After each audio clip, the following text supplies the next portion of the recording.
I quite liked it. So, okay. So, on to class. Okay, so today we're going to be. Oh, people. You're in Vance Follow Francis. Okay. So we're going to be doing critique again in class today. As a reminder, we're doing critique every single week, all the way up until the end of the semester. So there's an assignment on Gradescope called critique number 1. And just like submits everything that you want that have updated, any new progress, new shading, new play blasts, and then we'll go over in class right now to like critique it. Don't worry if you don't have anything updated. That's completely okay. This is not a graded assignment. So if you have something new that you want to be critiqued by the entire class and by us, then please submit it to the Gradescope now, and I'll give you guys like 5 minutes to do it. Okay, so let's start off with Raccoon over here.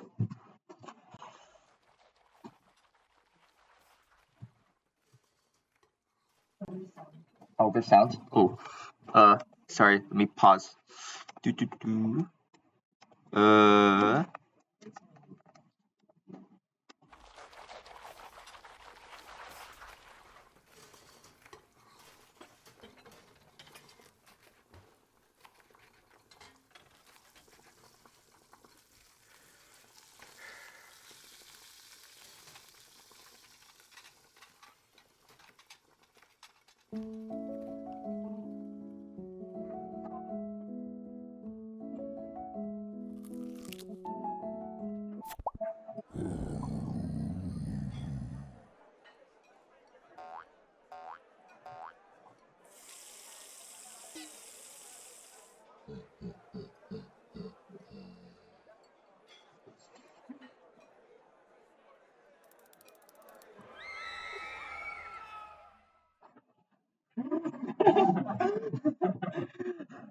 Very good, very good. Raccoon people, do you want to tell us like any updates that you made, like verbally?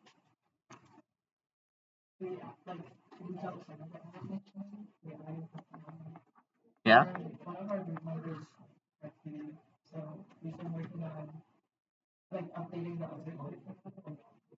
Okay. Yeah. I see. I definitely see that. Yeah. I think this is pretty good. There's a lot more stuff to it compared to last time. There's still like a bit of stuff from last time that I assume that you haven't like touched upon yet. But overall, I quite like it. I think the sound effects are really nice. I will say, I don't know if this is intentional, but like, why is this so laggy? This is incredibly, incredibly laggy. So,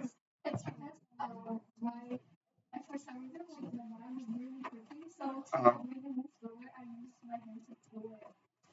okay. So everyone here, when you're animating, at the bottom right hand corner, there's a button. Make sure you make it's playing in 24 frames per second. Sometimes the default might be play every frame, which means that it might be really, really fast or really slow depending on your computer's hardware speed. So if you do 24 frames a second, it makes sure that it actually plays in 24 frames a second.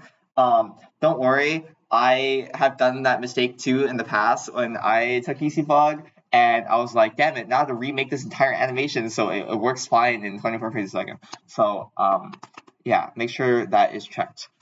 But otherwise, I think this is the same from last time, I believe. I believe that's the same from last time. I think this cut is still really jarring. Like, I don't think you need a cut here, especially because it's from a front facing shot to another front facing shot, just at a slightly different angle, and it is confusing. Like, why does there need to be a cut there?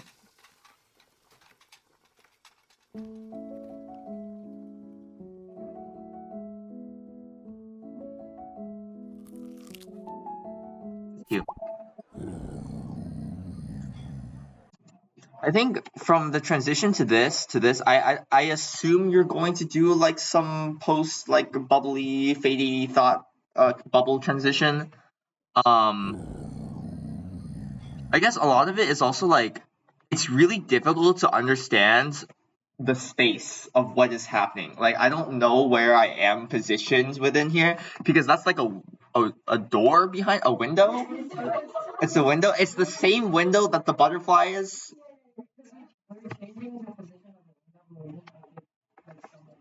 Okay, like here. It's not updated here. Okay. And also I think it's because like the character is just like it's a new character, so I'm like, okay, where is he in relation to everything else? And also, with just a window, in the previous scenes, I think even after you change it, you don't really like see the interior of like the space. So it might be difficult to figure out like, is this the same window? Is this a different window? And also, are there any objects around this area to let me know that okay, this is the same local position that everything else is in? So in this case, it might be better to like do an establishing shot first, that's a bit more further zoomed out before heading into a front-facing section. And also like try to keep it centered if you're going to do like a center thing. I think it's like slightly off center, but also like it's really low down and there's not enough space on the bottom. So like from a composition perspective, you generally want a bit of gap, like margins from your subjects to the edge of the screen. Otherwise, it feels really cramped. And this is just way too close to the bottom of the screen. I know it does like instantly transition out to like something like this, which is a lot better, but it's just like that initial scene is really jarring.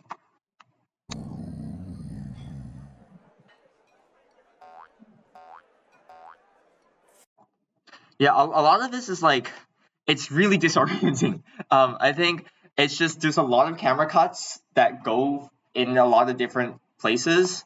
Like because previously, this character right here was washing the dishes, right?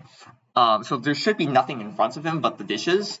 But having a cut from this to this with like this thing, it implies that they're facing each other now. So is the character now not looking at the dishes? Or are they still washing the dishes, but somehow the other character is now in front of them and they're having a conversation? Do you go what I mean? Yeah, I think it's just really confusing where stuff is happening. And this is a top-down scene, I think, which is good. I would try to angle it a bit more. So instead of being directly top-down, maybe do it at like a slight angle. That we can get a bit more perspective in. I'm sure this will look a lot better with shading. Because without shading, it's just kind of like, wait, I don't know what I'm looking at. But with shading, it should be fine. So, but try to like angle it a bit more so you can get more perspective and you can see more of like that area.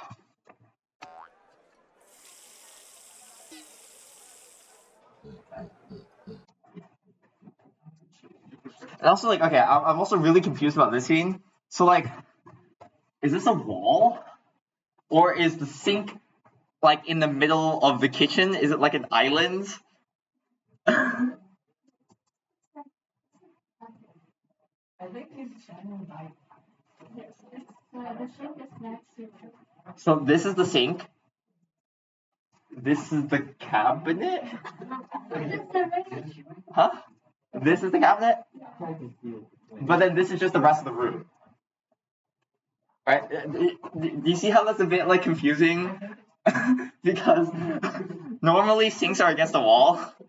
And also you don't have like floating cabinets, right? Because like these cabinets, I guess they're stacked above, and I guess this is the ceiling now. No, there's like a shelf next to it. So it's like a giant like frame in the middle of the room. We just can't see anything. Yeah, okay, yeah. If it looks fine with the lights, then great. But it's just like this is really confusing because having this in the middle of the kitchen feels really weird. And also I think I don't know if he plans to add this, but background elements like a floor and the rest of the house behind would be really, really helpful in just establishing like the environment of where these characters are. I think that's probably the biggest point of critique here is just the space. where are the characters located, and trying to make the camera not jump around as much.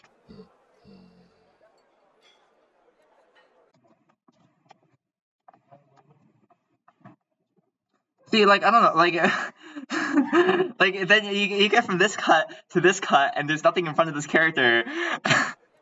And then these objects in the background, you don't see them in the previous shot either.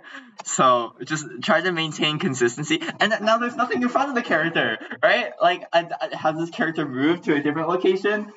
Are they still looking at the sink? Like, continuity. And also you have floating pots here. Or floating cups. Yeah. Okay.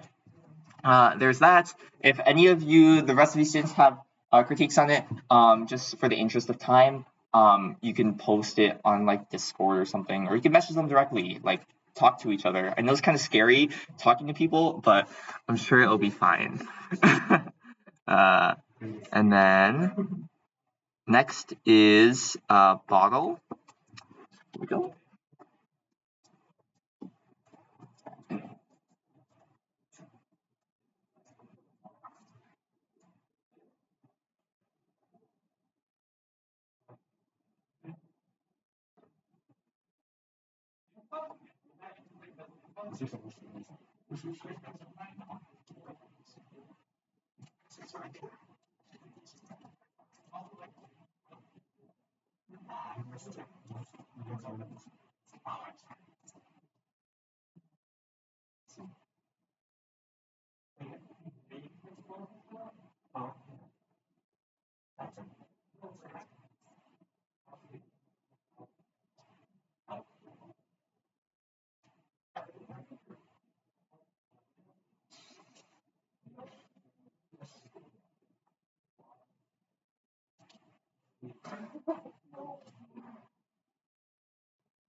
Very, very good. It looks a lot. It looks a lot better than when we previously looked at it. Okay. Quick notes here. This still on the splines. It is starting slow and then speeding up and then slowing down at the end. Like, he comes to a halt at the end, which is really weird since it's supposed to be a continuous motion. So make those linear tangents because he's been moving and he's continuing to move. So you move linearly. There's no, like, get rid of the ease in. Is that out? This scene is nice, but it's also really quick. I don't know how this is supposed to sync up with your music, because I know, like, it is really integral to the music, so it might be fine. But this is a very, very quick scene, and the zoom is really strong. It's a really, really fast zoom. Depending on the music, I don't know, like, specifically what you're going for, but just from looking this, like, without the music, a zoom is nice, but have it very, very subtle, like barely any zoom at all. That way, we can focus more on the framing of the bottle in relation to the painting rather than the zoom, because then the bottle gets like out of the zoom, and then I guess you're trying to focus on this, which is fine. But also there are a lot of other ways you can do that without zooming in the camera. For example, you could try depth of field, where you literally have the focus on the bottle, and then so the bottle's in focus, and then everything else is blurry, and then you can switch the focus so that you're focusing here and everything in the foreground is blurry. In order to pull it off though, you need more foregrounds, because right now your bottle's in the foreground, but it's just too little of it in relation to the screen. So yeah. And also, I think be careful of something called tangent lines. So tangent lines are when you have multiple objects that are like overlapping in the same like line in the visual space. So for example, over here, like there's this like sphere, right? And it's coming up close to here. and this is how this sphere would like intersect with this object, but it's also having the exact same intersection as like this bottle curve right here, so they're overlapping, right? That is called a tangent line, and try to avoid those because it gets really confusing from a composition perspective. But otherwise, I think if you want to do this, have this be more to the left and frame things in probably a bit closer together. There's just very little space on the edges of the screen right now. So it feels like way too like spread out. Try to add a bit more margins.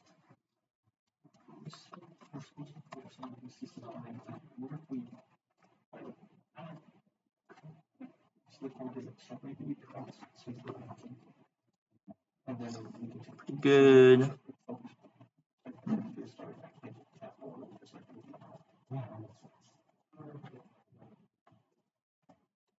I think It's supposed to be a shot of the playground, like the paint that's shot. Okay, great, because this cut is really weird. I didn't change anything, so that's fine. Oh. Yeah. I see what you're saying. I love the grass. The grass is really nice. So much fun. Critiques on the grass. Get a smoother fall off curve.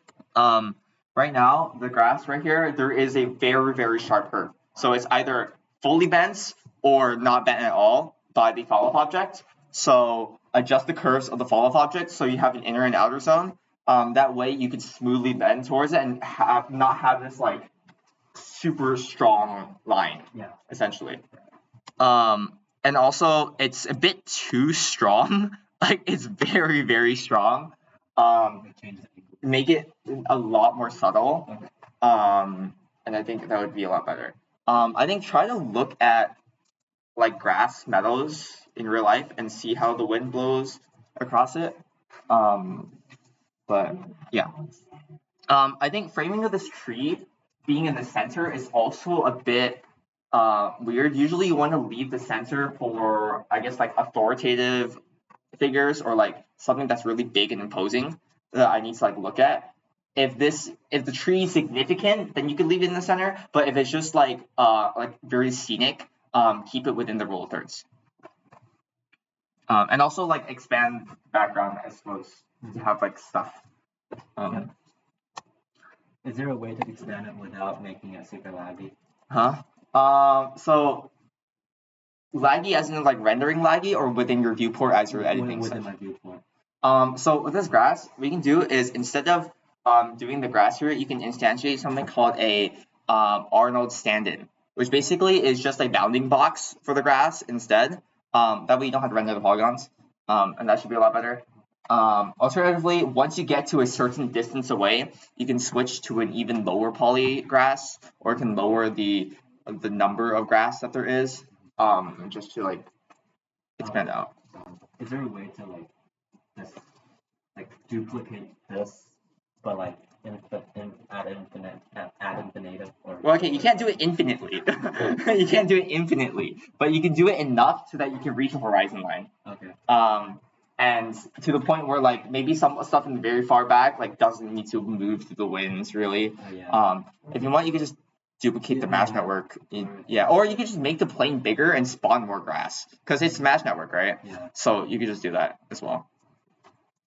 I think the important part is just establishing a horizon line though, because right now this is very clearly like a square on the floor. If you just had this so that it establishes like a straight line across, people are like, okay, it's a horizon, right? And that's the most important part. Yeah.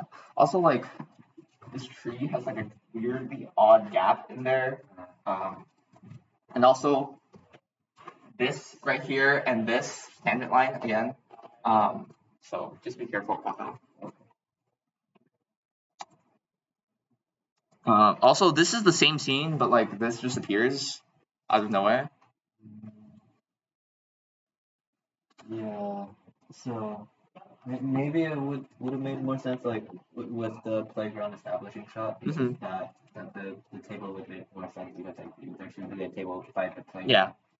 Is this supposed to be the same playground? Yeah. Well, it's like it's supposed to be park, and there's like one area of the playground, and then it's supposed to be a shot of the playground, and then the shot of the. Like this is the park shot, and then this is the playground in the park. Yeah, like playground and park is the same location. Okay. And I guess. Do you plan to add like this like thing to this section? Sure. Because these are like this is the same scene, right? This is like the same physical location. So this is supposed to be the same general location. All the same like general. Generally, there's wind here. Like this doesn't even have to be the same tree as the tree Okay. that last. Okay, but currently it is the same tree. The issue. Have to be. The issue is like right here. These are very similar scenes. Yeah. The camera angle is very similar, and also the tree is in a very similar location. And it's also the same tree, so it feels like this is the exact same scene. Okay. If you want to make it different, have either get rid of the tree, move the tree super far away, just do something different to visually distinguish that, hey, look, this is like a different location. Okay. Yeah. Same with camera angle as well. If you want to have different locations, don't use similar camera angles. Would you say this is a similar camera angle? To this? Yeah. Because right now this is a very flat shot, which means you're looking at something horizontally, and it's very low down. And this is also a very flat, low down shot. Yeah. Especially because the grass is the same as well. It's just like. Yeah. So if I just remove the grass, that would be fine. Yeah.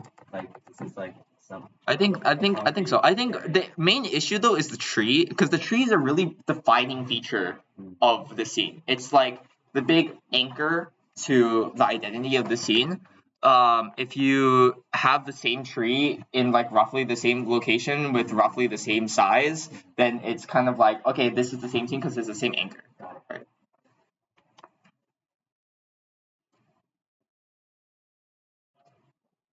What is this scene? I like a bug.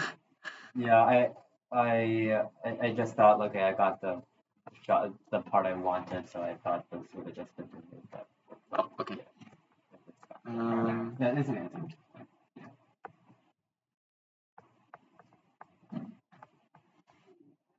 Yeah, this is nice. I guess this is a table, right? Yeah. Right. Maybe getting an establishing shot of the table would be a bit better, or like, because this is like it's a very short table, which I guess is fine, but also in relation to this hand coming in to this table, kind of feels like it might be better to do a establishing shot with the table, or maybe angle this upwards so it's easier to tell that it's a table. Though maybe with shading it's a lot better.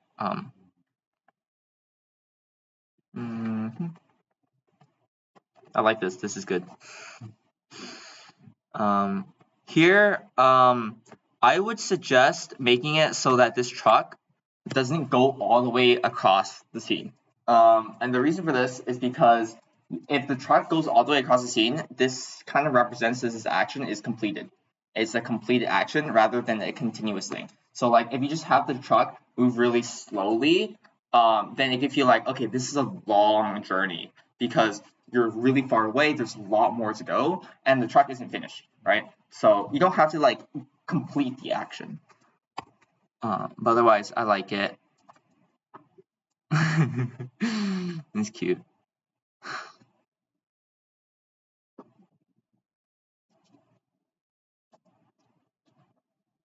It's cute. I like it. I think this scene right here, some background, like where it's over here. Is there anything in the background? Yeah. Okay.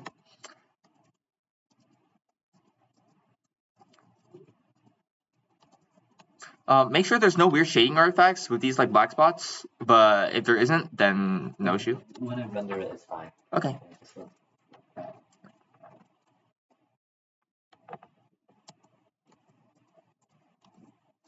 I think right here, having a scene of like, I guess I can't, maybe because there's no shading, I can't tell if the paintbrush is actually touching it or if it's just moving towards to touch it, but having some like a visual like, okay, he's actually painting on the model. Getting some actual like paint motions in there, it's like, okay, this is happening. I don't know if you have it done yet, but rating the brush could be good just to like make the tip of the brush able to like move. That would be good. Yeah. Okay. Now I try my shoes. No, my shoes. Okay. With that, then let me see if there is any other submissions becoming. No slides. Okay. Here we go. Let's take a look at becoming. This is the pawn scene.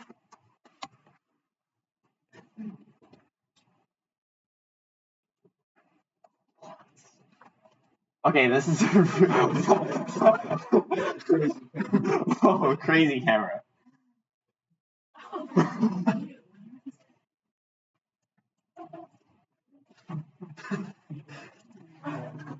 Okay. Nice. Okay. Initial thoughts. Camera is really crazy. Okay, I think generally this is a really dynamic shot, which is kind of nice. But the fact that it goes back again, and then it goes back, and then you can't really see the head either. You're barely missing the head. And then you're going back I have to ask, is this intentional? Is this supposed to be like this? No, I did a second camera, but I didn't. Okay. Yeah. Okay. I think having dynamic cameras is actually really nice. But it's right here, it's is the bunny sliding towards the edge? Because that's what it feels like. They're sliding to the edge. Which is probably not something that you're going for. And then the scissors flying in. That issue happened with my model. But otherwise, I really like this dive animation, actually. This dive animation is really nice. This is a really nice dive animation. I would say, regarding this animation, to initially start off jumping, you don't tilt your body forward, because right now the center of gravity is definitely over over their body. They're gonna fall. This is 100% they're gonna fall. So I think physically, physics wise, if your center of gravity extends farther than the width of your feet, you will fall. So right now, 100% center of gravity is somewhere in this location. This bunny is gonna fall. So if you're gonna do a prep jump, just do it vertically. And then over here with the dive, very good. I would say go down a bit more and try to get those smooth curves in. Remember bouncing ball. So try to smooth that out a bit more, give it a bit more spring. You can also exaggerate this movement by making the bunny go up higher. So right now there's a lot of lateral movement. The bunny isn't trying to go far, they're just trying to get into the water. So it could be good to just have a lot more vertical movement and then tilt the bunny so that it's facing down. Because right now this is very, very lateral. This is a belly flop. Right? So yeah, but otherwise, I like it. I trust the camera stuff, that's unintentional. But pretty good. I would say here, framing of this section, these are also tangent lines where you have the top of this bar, intersecting with the bottom of the bar on the other side. So there's really weird perspective. I don't know if this bar is in the front or the back because of that. So you can play around with the camera angle a bit, just to frame that in a bit better. And also maybe move this entire thing over to the left. So camera move to the right. That way, we don't need to see the rest of this, right? Because this is supposed to be representing the character going forward or progressing in the story, which means you should have a lot of space to this side because this is where the character is going. And this is already happened on this entire side. So just shift everything over. That way we can see the character in relation to where they're going a bit better, and also make it a bit bigger because right now it's a bit small on the screen. Cool. Okay. Is the other becoming submission the same or is it different? Oh. Yes. Okay. Whoa! Look at that shading. It's very cool. It's very, very cool. Okay, a couple thoughts. Oh my god, this is so good. Oh my, I love this clock. It is so good. Okay, couple things. This is a very reflective wall.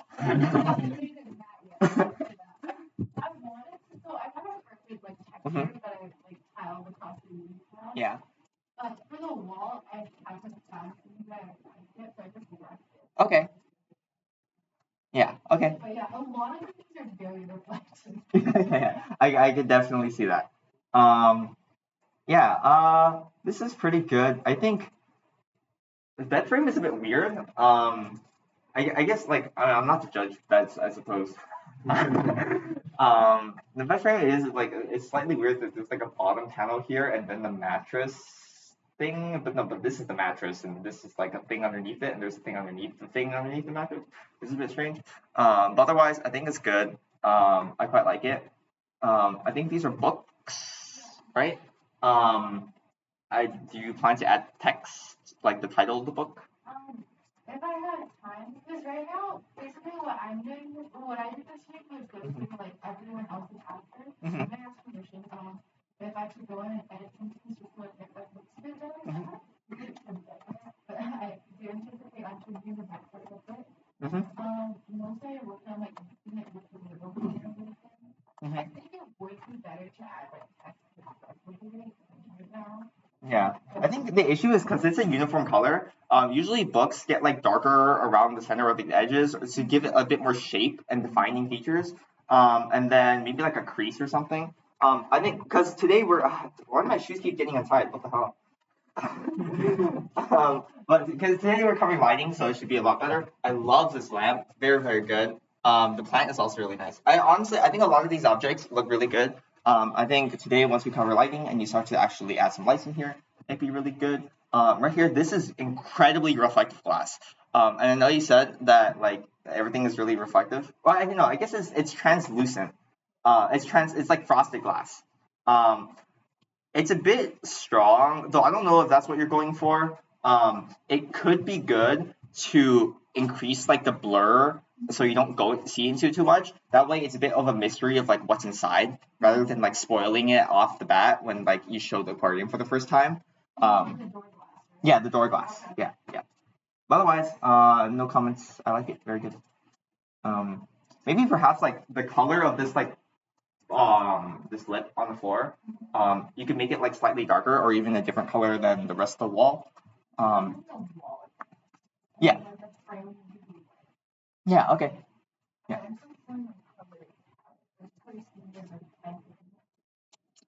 And then okay. Ooh, cool rigs. That's some fancy rigs. I think this is Human IK, I believe.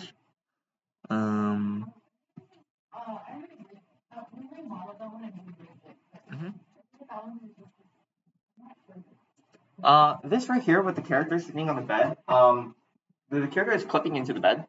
So try to like push the character up and try to avoid the clipping. And also like the legs are really far dangled forward. It looks like the character is gonna fall off. So push the character back a bit more. If you have the time, consider rigging the bed a bit so that the bed can like go under, like be soft. Sorry. Okay, cool. We'll move on to what time is it? It's 8. It's fine.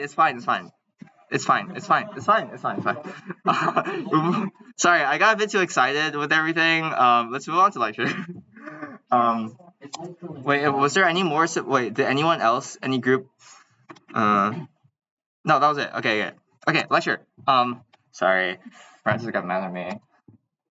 Okay, let's move on to lighting. So today's lecture is on lighting. So first things first, what is lighting? Okay, lighting is like, it's kind of like really easy an idea. It's like, oh, you just add lights. But the important thing to note here is that lighting completely transforms your scene and the kind of mood that's in your atmosphere. So take for example over here, this is the exact same scene. It's the same house, it's the same meadow, it's the same mountains, it's the same lamppost, but depending on the lighting, it completely changes the atmosphere and the mood here. So this is like really bright and joyful and kind of like peaceful, but this is a lot more like, it's just a lot more dramatic and sort of like serene. Well, this is kind of spooky at night, and this is all just with the lighting. So lighting can completely transform your scene, and is a really, really, really integral part of the entire like creative pipeline. So yeah, this is just a brief overview of like what lighting is, what we're going to be getting into.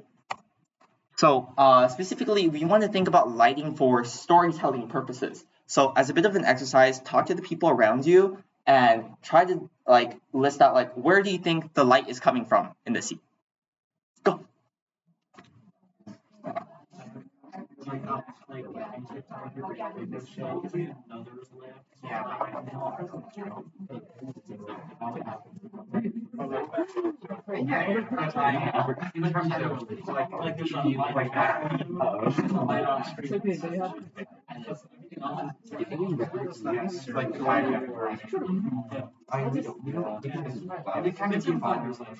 Yeah, it gives off the mood of being very almost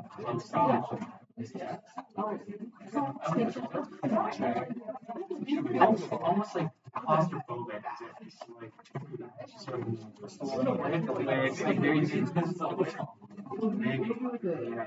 Okay, let's bring it back. Anyone want to raise your hand and tell me where the sources of light are? Yes. Yes, the lamp. Correct. Okay, anyone else? Yes. There's some light coming in through the window blind. The window blind, like here? Like, yeah, right there where that behind Brad Pitt is. Who's Brad Pitt? That's Brad Pitt. I can't see. Like around here in this section? Or like in the back? Over there? Okay. Anyone else? I can't see. From a different portion of the room? I know you guys are talking. Come on. Don't be shy. Yes. Yeah, definitely. In the back, there's like some light. There's lots of natural sources of light coming. The answer is you are all correct, but you're also wrong. This is where the light is coming from. So this is actually where the light is coming from. So the important takeaway here is that when we're doing storytelling, when we're thinking about film and we're thinking about artistically directing our lights, there are a lot of lights that are added artificially in order to enhance a scene that the audience would not know anything about. So here there are all these super bright lights, and you wouldn't know anything about them just looking at the scene. So the takeaway is lighting isn't as simple as just making things that emit light glow. It's about the artistic principle of what light needs to do to your scene. So here are the couple things that lighting accomplishes. So first, it directs the viewer's eye, then it creates visual shaping, and also establishes and enhances the mood. And we'll get into some examples just now. Otherwise, the core idea is that lighting itself will add cohesion to your scene. Because without lighting, you just have a bunch of objects around, and there's nothing that sort of ties everything together to the final shot. And lighting is basically saying like, hey, this is important. This is how we're able to take all these objects and bring them together for a final film. So this is leading the eye. So here we have this incredibly dark scene, and there's only one source of light in this entire scene, and it's just this rectangle, this block over here, which means your eye is immediately drawn towards the center here. Like this is what they want you to look at, and everything else is really dark and uninteresting except this, which means it draws your eye towards the main character over here. Additionally, you're looking at this rim lighting and all these characters, and they're all facing towards the center. Over here, all of this rim lighting is subtly facing towards the center. So it's pushing a bunch of energy into the center column. And then right here, these lines and streaks of light are pushing a lot of the energy upwards so that you're focused on this section. So lighting and leading the eye means using light in a way to direct where you want the audience to look. Does that make sense? This is visual shaping. So visual shaping means using light itself as sort of like an object. So you're using light to carve out a shape for visual storytelling. So here in this photograph, you can see how there's like bars on the other side of this girl, but these actually aren't like bars that you can see in the actual photograph. They're sort of implied via the shadows. So the light itself acts as the storytelling device that's telling you what is on the other side of this girl. Over here, you have the same thing with the dog. Maybe they're looking through some blinds. Over here, you have the light here actually like carving out this beam and this like cone that's highlighting where you want the character to be, and it's creating a shape across the entire scene. So you're using light in a way to sort of represent like an object. Does that make sense? So this is what visual shaping is using light and shadow to represent objects and highlight and carve out spaces in your scene. This here is establishing mood. So this is a scene from Ratatouille. And you can see how like the lighting here is just kind of like bland and dreary. Like this guy does not look like he's enjoying himself, right? And then with the change of lighting, you get something like this, and he's like, oh, it's a lot happier. He's actually enjoying his food now. So let me just switch back and forth. So you can see how in the first image, it's really cold, it's really dark. There's like no emotion in any of this. Well, the second he actually starts enjoying his food, the lighting changes to something a lot more warm and softer tone. There's color in his face now. He doesn't look like a vampire. Even if you look at the background elements, how like this is like really gray and this is a lot more oranger and they're a lot more warm to sort of like represent his emotion. So depending on the emotion in your scene, your lighting can establish what the mood is of the scene or enhance it. Does that make sense? Any questions at all? Cool. Okay, so how do I actually start directing these lights? How do I actually do this entire process? So first things first, obviously, things that should emit light. So start off with your light bulbs, fire, the sun, windows. So anything that is expected to emit light should emit light. Pretty self-explanatory. So over here, in this like nighttime scene, the house is emitting light. Well, in this daytime scene, then the sun is emitting light and the house isn't because the lights are off, right? Over here, you have all this light pouring in from the windows. So things that are expected to emit light should emit light. And then secondly, once you have those realistic sources in, consider artistically directing the scene. So in this case, you can artistically add any additional lights that you feel like could enhance the scene. So what you could do is some examples. You could take the light away from the actual luminous source and move it somewhere else because it might just make the scene look a lot better. You can add, remove, or adjust the intensity of lights to create a different atmosphere. So for example, like a fire could be this bright in real life, but in the scene, I can make it a lot dimmer because I don't want it to be the center of focus. We do something called light linking, which we'll get into in a bit. And you can also adjust your shaders because lighting itself goes very, very hand in hand with shading. So yeah, so this is artistically directing the scene. So take, for example, right here, you have the scene with this Buddha, this like incense score thing, and this candle. And if we have light only from the candle, it looks fine, but this Buddha is like really dark, and you can't really make out any of the features, and it's just not what we want because we want to highlight the main subject, which is this Buddha here.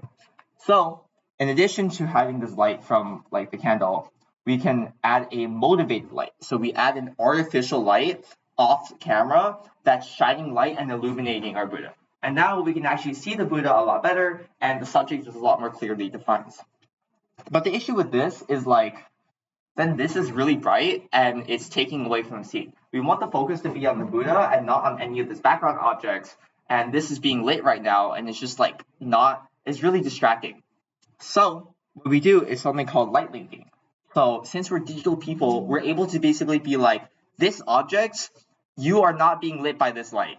Or this light only lights certain objects. That is what light linking is. You're basically saying these lights only light certain objects. So what you can say is this object right here is removed from whatever lighting or whatever light that was lighting it previously.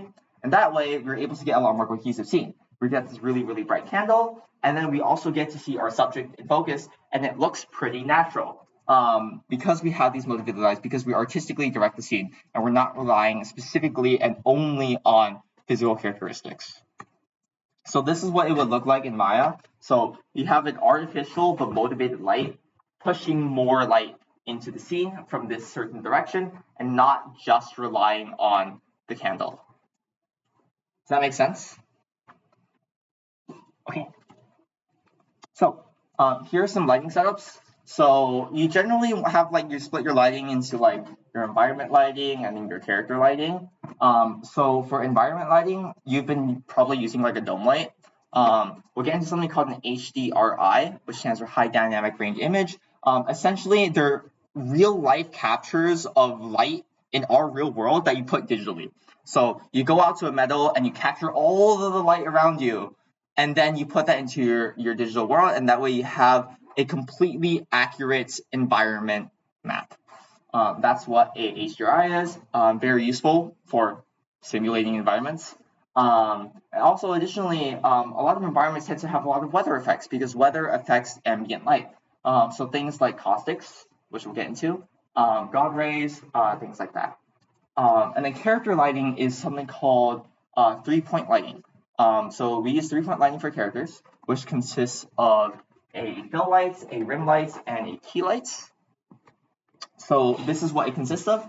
So the first part of 3-point lighting is the key light. So the key light is the brightest light that primarily illuminates the subject. So in this case, this is the key light, and it is saying like, hey, look, we want to be able to see this character. This is the primary light so that we can actually see the character.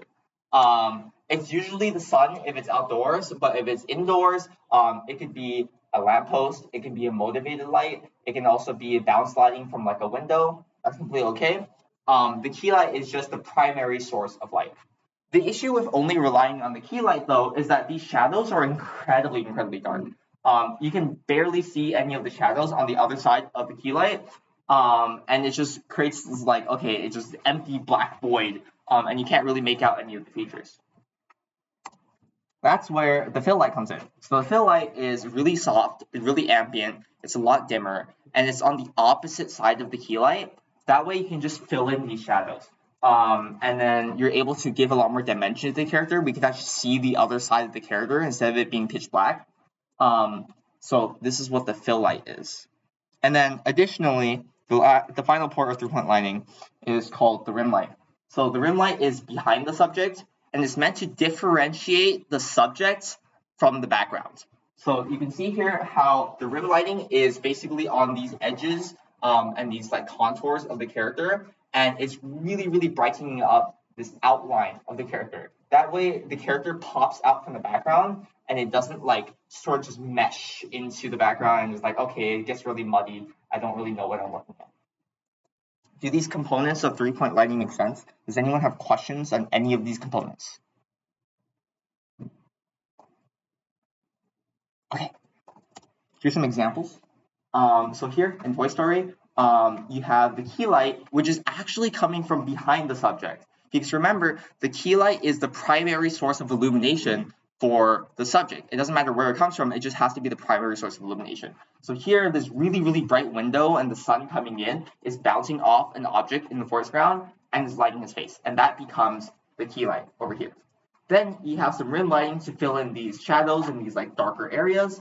Before finally, if you look at like his hat and like the rim of his hat and also like the rim of his body, there's some rim lighting here just to make him pop out from the background, and it also simulates sort of this realistic effect of like light wrapping around the character and creating that like soft glow.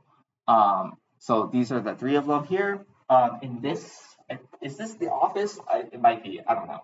But you have the key light coming here that's primarily illuminating this target, and then over here you have this like this fill light that's like filling in the shadows. And if you look over here where the edges are, behind them, there's the rim lighting just to make his shoulders pop out from the background. You can imagine that if this lighting and the hair don't really exist, then this part of the body just kind of like has the exact same tone as the background, and it kind of like blends in. Like even though it could be a different color, like the shade and the hue is the same, and the rim lighting just basically makes them pop out a lot more. Make sense? So you can actually experiment with like the key to fill ratio depending on the type of style that you're going for. So if you're going for something really dark and noir and like dramatic, like like Christopher Nolan, you would have very little fill light or maybe no fill light at all. And this creates this like really dark atmosphere because you can't really see these opposite sides of the character's face. They're like kind of in shadow, and there's this like super harsh light illuminating them. So this is what happens if you have very, very low fill light or not all. It can be used artistically. This is silhouette lighting. So basically, what if we only have rim lighting, or what if we don't even light the character at all? Silhouette lighting is very, very useful if you want to talk about the character in relation to their background. So in this section here, we see how this character is framed behind this giant explosion in the background, and that's what silhouetting does.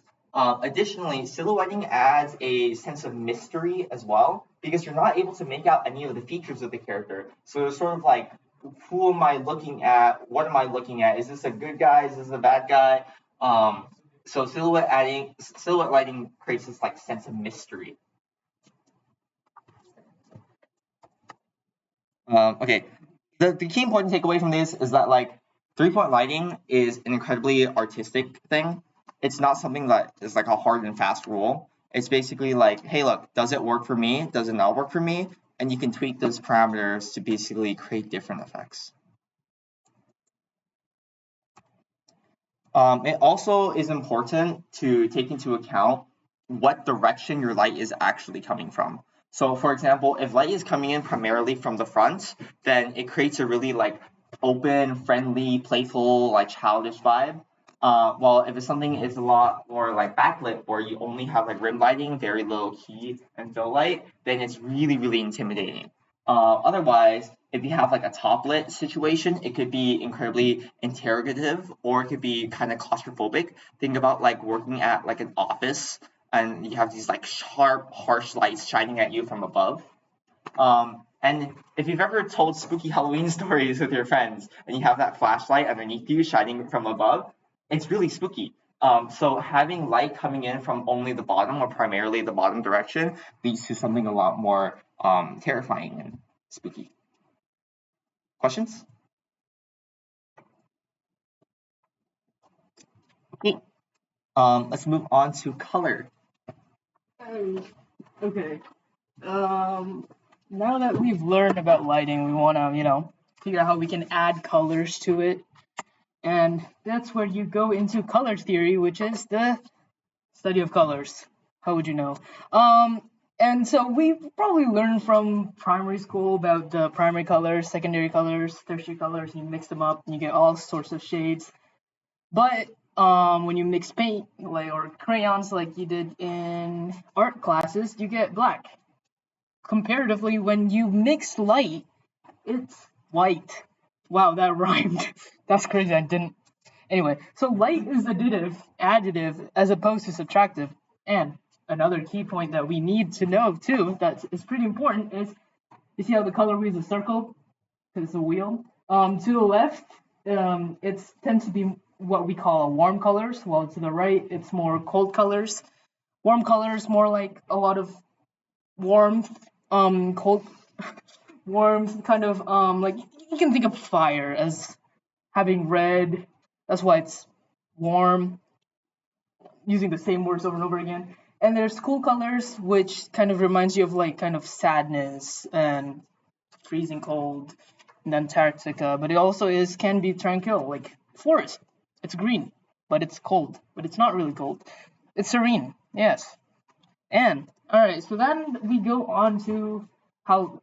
Take a look at. We have a quick reference guide for color theory. You don't really need to remember all these things. It's kind of a quick way that you can mix and jumble mash up all the colors and see what combinations of colors go well together. So a quick cheat sheet.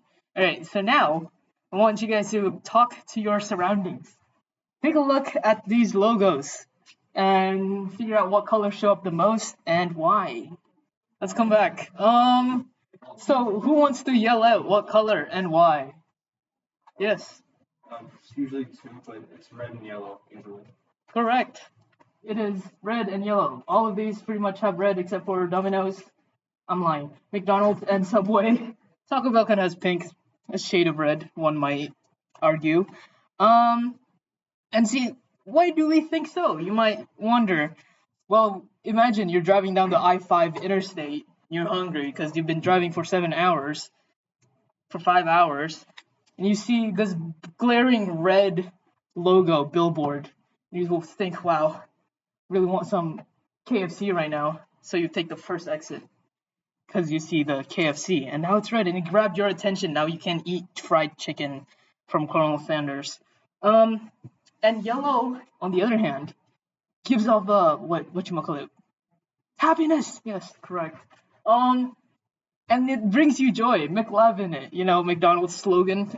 I don't think that's the slogan, but but you know, you see these. It sounds right, yeah. You see these colors and you think I'm gonna be so happy eating Burger King. So on the other hand, why do you think Subway has green in its logo and not red? Because it's cool like that. It's cool, yeah. Well, fresh, eat fresh, eat fresh, green. Fresh is green, cold colors, guys. Wow, or dubious. Well, Subway prides itself in having fresh ingredients, so they really want to market themselves as fresh, so they use green. So yes, color psychology, guys. You can learn to that, and then you can manipulate people into doing your own bidding somehow with colors. Especially if you want to go to marketing, or you can also use it when you want to make video games. Do all kinds of sorts of things. And we go into the different kinds of colors and shades that come into from the primary and what each colors could be connected to it. And there's a big list of it. And you can also notice how each color have its own like positives and negatives, how it's contrasting. Like, you know, red, it can be love, excitement, intensity, but it also be blood or bloodshed or danger. Ooh, dangerous. Or there's also green. On the one side, you can get like leaves, mold, or sewage. So that's a lot of like contrasting things, or the in and out. In and out. That's not in and out. I'm really hungry. Inside out. And yeah, you can also see purple for fear, but also purple. If you guys know history, back in the days, purple it's hard to make purple. So, nails? They came from snails. I did not know that. But see, that's why the purple, only the royalties have purple because it's hard. Yeah. This is hard to get. And you just have a lot of like black, maybe formality, but it also can just be darkness, uncomfortableness. White associated with like white dove, which kind of impurity, you know. It also means cold, emptiness. And yes. And then we can go into talk about realistic colors that you can achieve with lights. Say, you go to Home Depot because one of your light bulbs died, and you go in there and you say, wow, there's a lot of different ranges of whites that I can get. You grab the first thing you see, you go home, damn, it doesn't match. What? I wonder why. That's because lights have their own colors that are associated to their own temperatures, to the light itself. You can see 2,000 kelvins is warm, while 8,000 kelvins is cold. The way you can kind of relate this is kind of like how when you turn on a fire, hotter parts of the fire tends to be blue, while the less hot is orange. Wow, chemistry. I low-key failed that class, but and yes, you can use this when you're looking for physical accuracy in your scenarios, in your scenes. Especially when your scenes have like kind of inside a room, and you're looking for figuring out how to get like a realistic lighting and all that. You can play around with it to also convey emotions. In this scene, it's very cold. You can look at the scene without even knowing it's from Coco, without even knowing what the context is, and you can think, wow, must be a very sad scene because it's cold. And tranquil, and somber. You can also notice how like literally everything else, all the other props is like maybe this thing is stone and it's cold physically. Yeah, you can kind of tell what's happening, right? And then you get into another scene from the same movie, Coco, where it's very warm. So much heartwarming and it's very loving. You can see the grandma caressing Coco. I think that's the guy's name. I don't actually know. Never watched it. Especially doubled with how the grandma's also wearing orange. Double that warmth. You can really feel kind of the love radiating out of the scene. And then you can mix those two temperatures together. This is from Arcane. You can see the main characters kind of. Are those the main characters? Yeah. Oh yeah, the main character is looking into like a scene, and the slums is kind of warm while the upper class is cold because the main character is from the slums. And they kind of have that attachment to the slums, so it's like warmer compared to the upper classes, which is colder and like unfamiliar. And yes, you can use this to kind of exaggerate and amplify how the environment that you're trying to tell is. And then we can also add artificial colors into your scenes. For example, in the office, you're boring. You're boring. You're not boring. You're bored. You're bored. It's white. Everything's white. Everything's desaturated. Very monotonic. And then you can also add like some sort of green tint into the scene, like how the Matrix has it, like the whole color gradation is kind of greenish, kind of coolish. So it kind of signifies like an unnatural, something's wrong in the world. I feel like I'm running out of time. And then you can also use colors to progress your story. I think in the scene from Brave, the main character goes into a witch's hut. They kind of see magic for the first time. First it's green, and then it's blue, and then it's red. So in the same sense, it's like kind of how in the beginning she doesn't know what magic is, what magic can do, and she sees how it can be very beautiful, and then it can also be very dangerous because you can kill people with it. And yes, in another example of Abzu, I don't know if you guys played that game. Very very pretty game, by the way. You you play as a diver, and you uncover a bunch of a hidden world underwater. So kind of this is where you start off. It's very tranquil, serene. Sorry, am I going too fast? Let me know. And then you kind of go deeper into the world, and then you get suddenly everything's red. And there's like triangular robots trying to attack you out of nowhere. And then it's like, wow, this is actually impossible, guys. Red doesn't exist underwater.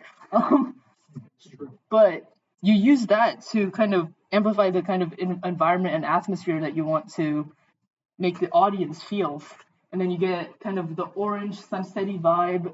You get these historic buildings in the background, kind of one of those sepia filters when you go to Mexico. Not anyway. And then we can also see the scene when there's like a bunch of whales coming up as he's going down, and it's kind of everything's blue. It's literally just blue. Kind of also conveys kind of like a loneliness, kind of emptiness, sadness. Especially because if you guys know about the 52 hertz whale, the loneliest animal in the world.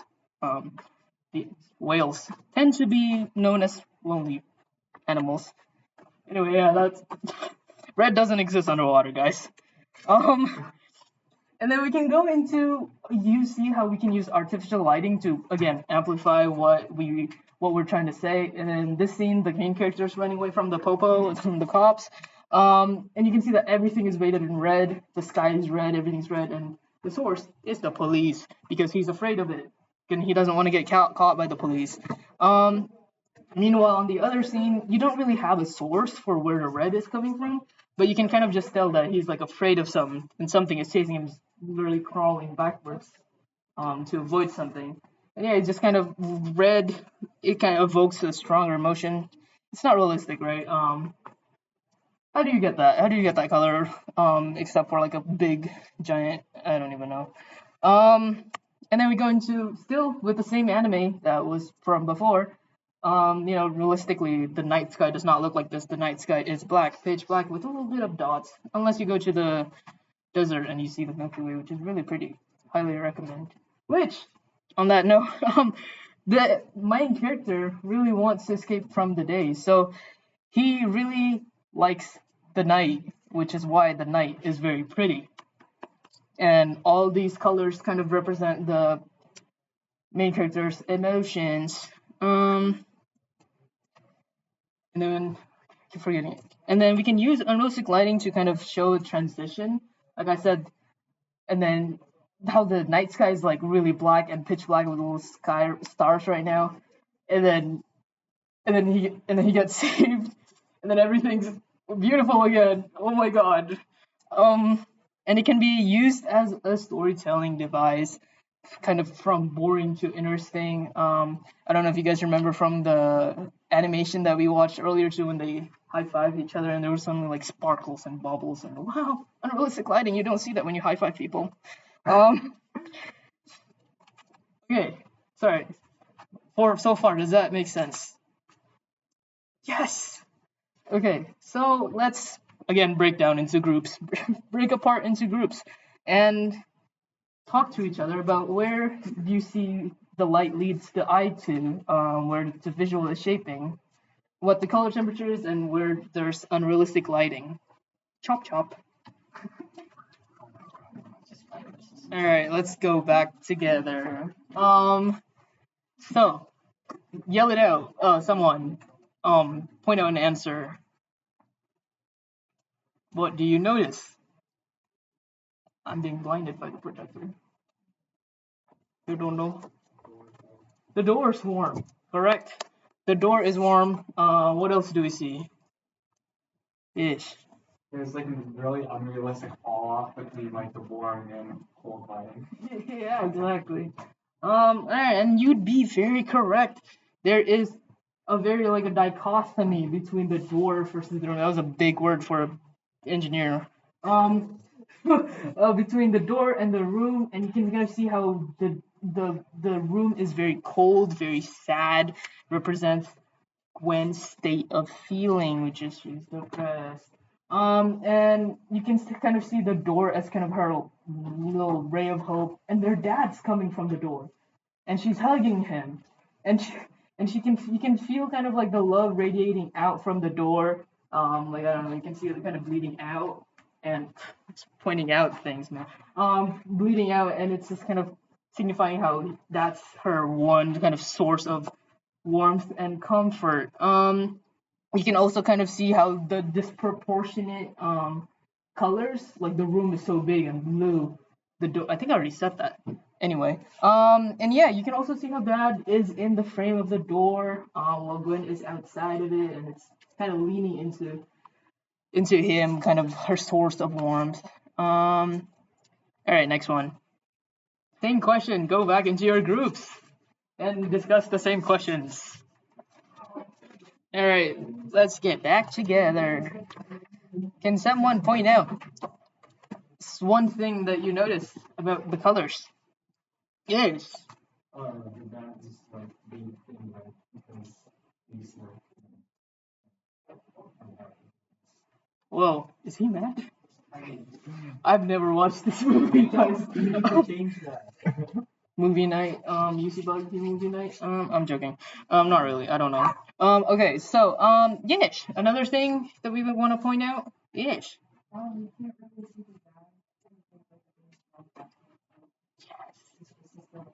Yes. Exactly like what Han said earlier. Silhouette lighting. Wow. Is there anyone else? Yes.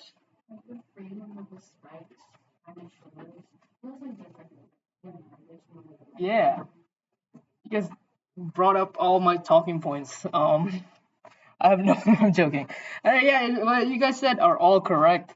The father is bathed in red. It's also, you can kind of see how it's both still, it's red, and it's warm, but it's kind of blindingly red, such that it creates a silhouette on her dad, compared to how this one is more pastel-y compared to how this is very intense. And you can also notice how Gwen is kind of shrouded in this purple color, kind of signifying like mystery or dubiousness, uncertainty, because I don't know, she doesn't know who her dad is. What? Because she doesn't know who that is. I should watch the movie. I need to catch up. Because so you can kind of just see that it's the difference in how the color is used to portray this scene. The red is also reaching out to her. It's very like kind of dangerous down in the middle compared to again, but the previous scene here. My laptop died. My notes, no. And yeah, huh? Do you need a charger? No, it's okay. I have. It'll die soon. And exactly like you said too. There's nails jutting out into the confrontation, and you can see how this one is completely up like that, and it kind of signals that she can't back out of the confrontation. Whoa. Kind of like a prison. Can't really leave. Yes. Very cool. Now we're on to my Yay! A round of applause. Does anyone have any questions on the color before we move on to talking about Maya specifically? Cool. Okay, let's move on to Maya. Okay, so these are the types of lights that exist in Maya. There's a lot more, but these are like the main ones that you have to worry about. And also like, don't worry about memorizing them. You could just like kind of like dig through the lists and the drop-down menu of all the different types of lights, or you can just refer to these slides. But these are the main ones. So you have area lights. So area lights are essentially lights that emit from a specific shape, usually a rectangle. So over here, this is an area light. So the light is emitting from a rectangular object or quad over here. You have a mesh light, which is you turn a 3D mesh into a light. So over here, this is a torus, and you turn the torus into a light itself. So if you need a light that's like a very, very specific shape, then you would use a mesh light because it turns your 3D object into a light. Yeah, dome lights, I'm sure you've all become familiar with this dome light because you've been using it to like sort of like test render your scene. Dome lights are very useful for really ambient light. So light that's coming in from all directions equally and diffusely. You can also attach a texture to the dome light to create an HDRI, which means you're using a texture to project light from all directions. You have directional lights. So directional lights are basically a source of light that is parallel. So all the shadows are completely parallel. You can imagine it as like the sun or something that's like infinitely far away. That's when you would use a directional light. So like something really, really far away casting parallel shadows. You have point lights. So point lights are a specific point in space and they emit light radially outwards in all directions equally. Like this. So you have this specific point in space and all directions equally are radiating light. You have spotlights, just like what the name would suggest, it's a spotlight. So it lights things in a cone. So really good for like projectors. Or if you've seen like Batman, you know how he has like the shining like the bat beam or whatever. That's also a spotlight. So anything that's like in a cone, that's a spotlight. And then we have something that is not a light, but I want to talk about because it's kind of important and it's kind of similar. And this is called the emission shader. So if you use the AI standard surface, there is a thing at the very bottom that says emission. And this makes something glow, but the key important detail here is that it makes something appear to glow. You should not use the emission shader as a way to light a scene. So you can make an object appear to glow, and it will emit like a very small amount of light, but you should never actually use the emission shader to like light a scene. The reason for this is that it's really bad at this job. It doesn't emit much light, and also it's really, really like noisy. And we'll get to what noise means, but it gets really low quality and is not its primary purpose. So you should not be using the emission shader to light a scene, but if you need an object to glow, then you would use an emission shader. So take, for example, your iPhone. If you want your screen on your iPhone to glow, then you would use an emission shader on it and not like a light because you wouldn't use your iPhone to like light up a room. Does that make sense? Okay. Oh, this is HDRIs. So HDRIs are environment lights. So you go into the real world, you capture real life lighting data, and then you bring it into Maya. And this is really, really important because there are a lot of subtleties in real life and a lot of things in your environment that can completely transform the way your environment looks. Like, sure, you can use a normal dome light, but let's say there's like clouds in the sea. Notice how the simple addition of clouds completely transforms the way that this object looks. Because there are all these objects in real life that really subtly modify the light of a specific object. So, for example, like buildings can block light from the sun. You can have a lot of green or like trees, and that maybe like tints everything like slightly green in like a non-uniform manner with like these clouds. And it's really, really difficult, if not frankly impossible, to model the entire environment just for the lighting, and then you have to simulate all of that, and it's just completely unrealistic. So I would highly, highly, highly recommend using an HDRI when you do environment lighting for outdoor scenes. You will get to play around with this in your homework, where you get to like pick your own HDRI and light your own scene. It'll be really fun. But basically, HDRIs are environment maps. Make sense? Cool. Okay, question number 1. What type of light would be best used to simulate moonlight?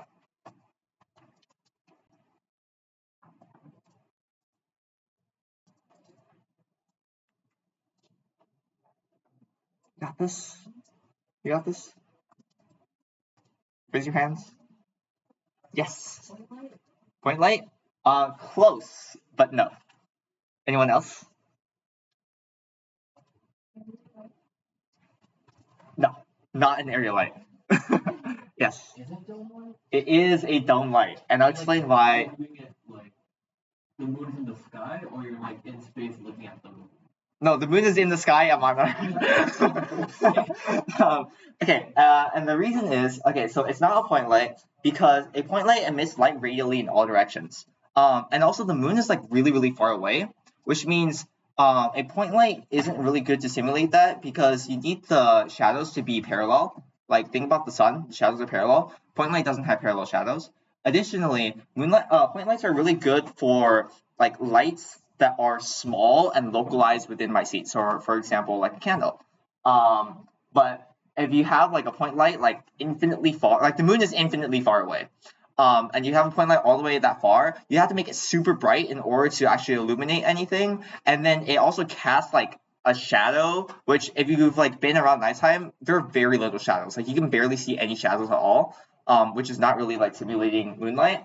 And additionally, a lot of that light will go off into empty space, which isn't good either. An area light is also incorrect because remember, an area light is a light that emits from a certain shape, and the moon is like, it doesn't like shine light only in like a specific direction. And even if you like try to make a really big light to sort of like shine down, it will also create like really strange shadows where like the shadows will like go and diverge off. So the dome light is the correct answer here because it is a really soft and diffuse light. So if you go outside at night, or like after this class, you can see how like you could barely see any shadows, and it's just sort of like this ambient lighting that's around, and that's why you would use a dome light. Does that make sense? Does anyone have questions? Yes.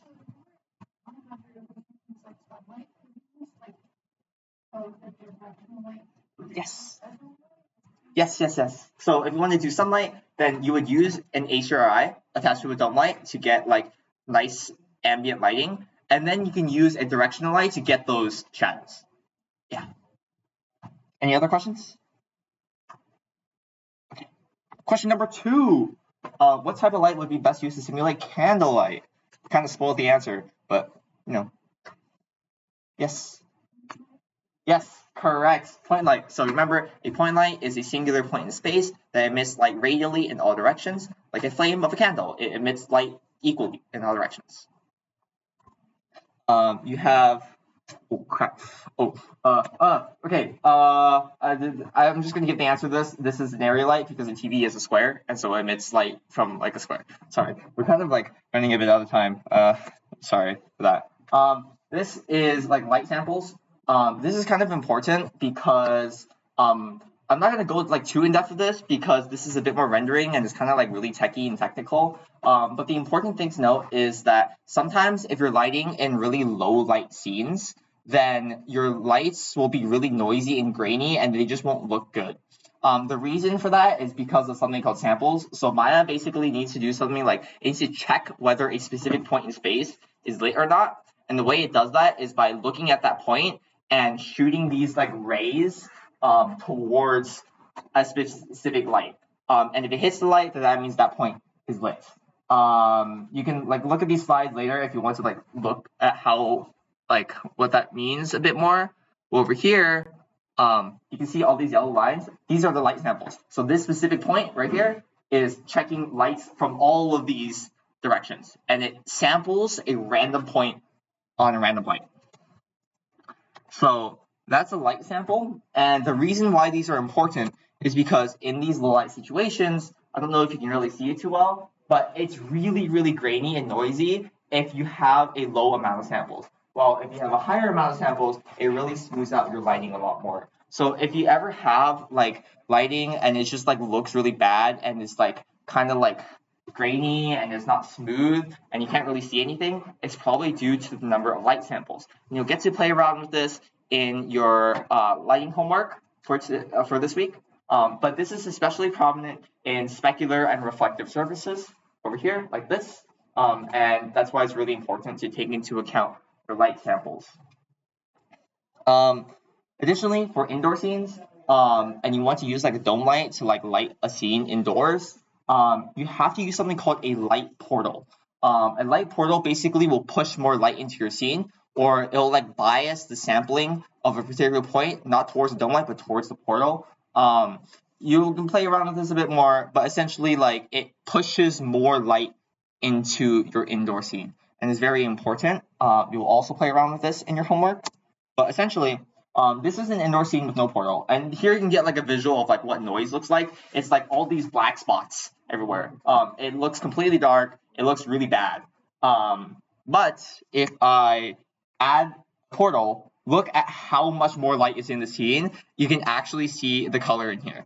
And a lot of the noise goes away. You can actually like not have these like black pixel spots. That's why a portal is really important, and this is with one light sample. So if I have 3 light samples, a lot more of the noise goes away. So I have no portal, 1 sample, and then 3 samples. And you can see how a lot of like this noise and this grain just completely goes away because I have more of these samples. With optimized sampling, you get something like this with virtually no noise. A lot of these like low light areas will still have noise, but we'll cover how to fix those in the rendering lecture next week. But this is just something important to know. Yes? Like AA have the same thing as this? No, that is not. We'll cover that next week. Yeah. Or if you're curious, you can talk to me after class. Okay. This is how the brightness of light is calculated. It's calculated using this formula right here. Color times intensity times 2 to the exposure. So exposure is exponential, which means it exponentially affects how bright your light is. So the key important takeaway is that if you're adjusting your lights, you should be using your exposure value to get the general brightness and then use the intensity to tweak it. Does that make sense? Yeah. So this is just how you get the brightness of your lights. Note that the different color will also change how bright the light is. So there's a lot of different like tweaking parameters, but generally you just want to mess around with exposure and barely touch intensity. Exposure is the main thing you need to tweak. Okay, shadows.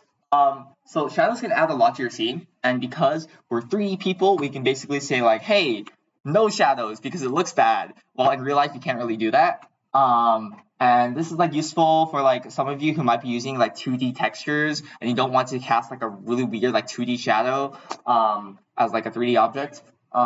So you could like turn shadows on and off. It's literally a click of a button. You click it, like turn shadows off, and then there's no shadows like for any particular objects. You'll play around with this as well in your homework. But basically different shadow settings can transform how your scene feels. On the concept of shadows, we talked about like soft and harsh shadows. So if a light source is really, really big in relation to the object, the shadows are really, really soft. However, if the light source is really small in relation to an object, then the shadows are like really harsh and really sharp. And it's not just like the size of the light, but also like the position of the light as well. So if it's like far away, if it's close by, it also changes the way these shadows look.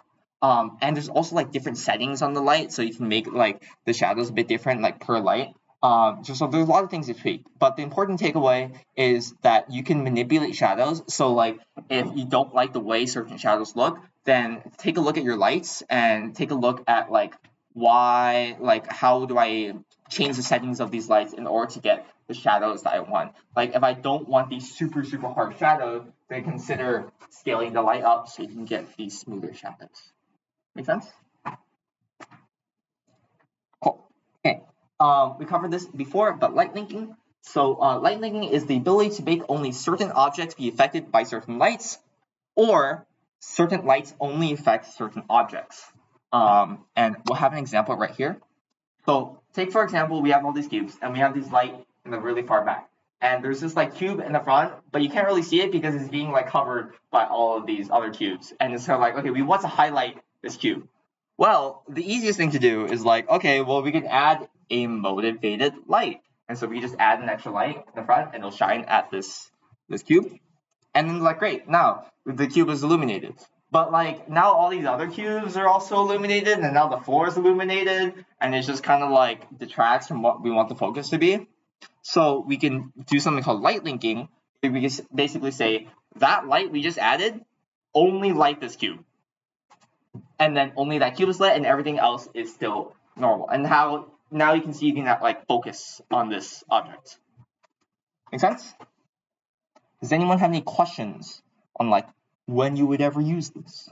Yes. As opposed to like, I guess we're gonna say like an emissions figure or Yeah, so the difference here is that this object isn't emissive. Like it's not glowing. Like the cube itself isn't like glowing. It's not emitting light. It's just being lit by something. So when would you use this? If you imagine like motivated lights, how we talked about, sometimes you want your motivated lights to only illuminate certain objects or certain characters. So take for example, I have this indoor scene and there's a lot of really nice light coming in from the windows and it's creating really nice shadows, but the character is just a bit too dark and I can't really see like the face of the main character. So I can add a motivated light to light the character, but then that kind of messes up my background and then the shadows are kind of like really off and like the background looks nice. It's just I need the character to be brighter. I can use light making to say like this motivated light only light this character. Does that make sense? Is that a good example?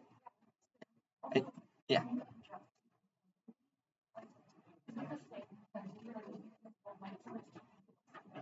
So light linking is just saying whether a light affects an object. So you can change the intensity of that light in particular and just like lower that. Yeah. Can you shadow link without light linking? You can do both. Yeah, you can do one without the other. So there's no such thing as like shadow linking. You can turn off shadows. Like you can say this object does not cast shadows. And additionally, you can also do light linking. Like if I say that one object does not receive light from a light source, and that object still receive shadow input from that light source. No. If you want to do it, there are ways to do it, but it gets exponentially more complicated because then you get into rendering and like kind of advanced shading. So I would like it requires you to like hijack inside of like the way light is calculated in the scene. But generally no. Okay, other questions? Cool. Okay, so here are some extra tidbits. These are not important, but they're nice to know because in case any of you want to incorporate this into any of your shorts, it's just nice to know that these exist. First is that light interacts really heavily with shaders depending on specifically what shader it is. Certain shaders are a lot more sensitive to light changes. So for example, chrome, which is metallic surfaces, or like any object that has only specular, changes drastically depending on whether it's like lit or not. So take for example this car, it looks completely different in the daytime versus the nighttime, while something like the wall and the floor are just kind of like behave as expected. So take care to account for specular surfaces when you're doing your lighting. Additionally, this is called volumetrics. So if you like something like God rays, where you need like this, like the light to like shine through and like have these like rays of light coming through, this is called volumetric lighting. And just like in real life, you have to introduce some sort of like fog in order to do that. This is like bonus optional content on the homework. It's on there, but you don't have to do it. But it's kind of fun if you want to mess around with volumetric lighting. Very cool. It does increase your render times. So if you don't need it, don't add it. But it could make something look a lot better. This is called a light filter. So you can basically use something called a gobo to render caustics. So caustics are these like patterns on the floor. And you can basically say, you give the light a texture, and you can say, okay, I only want the light to be able to shine through this texture. And that's what a gobo is. And additionally, you have something called a barn door, which is like, what if I want to like clip the light so that it only shines within like a specific shape, like this. So this is a barn door, and you can imagine like physically having stuff in front of it block the light. This is used in a lot of like studio lighting, or for example, like let's say you need a door to like light a scene, or like you just have something like blocking light. Then this is a barn door, and you can see how you can like adjust it. That's what it is. And yeah, as we're wrapping up here, here are some resources if you want to learn how to do lighting. Lighting is very, very, very, very massive. There are entire departments and entire people's jobs dedicated to just lighting. So it's really, really complex. Here are some books. I think these ones are a bit like outdated, and this one might be for like just art in general, not like 3D art. But this is a really good online PDF. It's like a free online book that covers lighting specifically for cinematography, and very, very comprehensive. Highly, highly recommend this one. But yeah. Okay, so what is your homework? Your homework is to complete the lighting Arnold lab and render each scene. It's due next week. Additionally, extra credit opportunity. So if you have, there's like the VFX labs. If you do any of the VFX labs, you get extra credit. Extra credit is 10 points, which means it is the same as one homework assignment, and it's completely optional. You can just complete any VFX lab of your choosing, and you get extra credit. Your group work is to add lighting to your shorts and continue your animation. We'll be doing critique again next week. And yeah, we'll be critiquing next week. The secret word here is fiat lux, which in Latin means "let there be lights." This is also Berkeley's like slogan. We're kind of like, oh, fiat lux. And additionally, like, if you guys like, fun facts, if you look at your Calvin card and you have like these lines everywhere, if you like look really closely, it just says fiat lux, fiat lux, fiat lux over and over. Fun fact. And then yeah, do your attendance. Sorry, I know like class kind of like went on pretty late today. It's like 8:59. So you're free to leave. Otherwise, but if you want to stay for group time, there's that too. We'll just be here.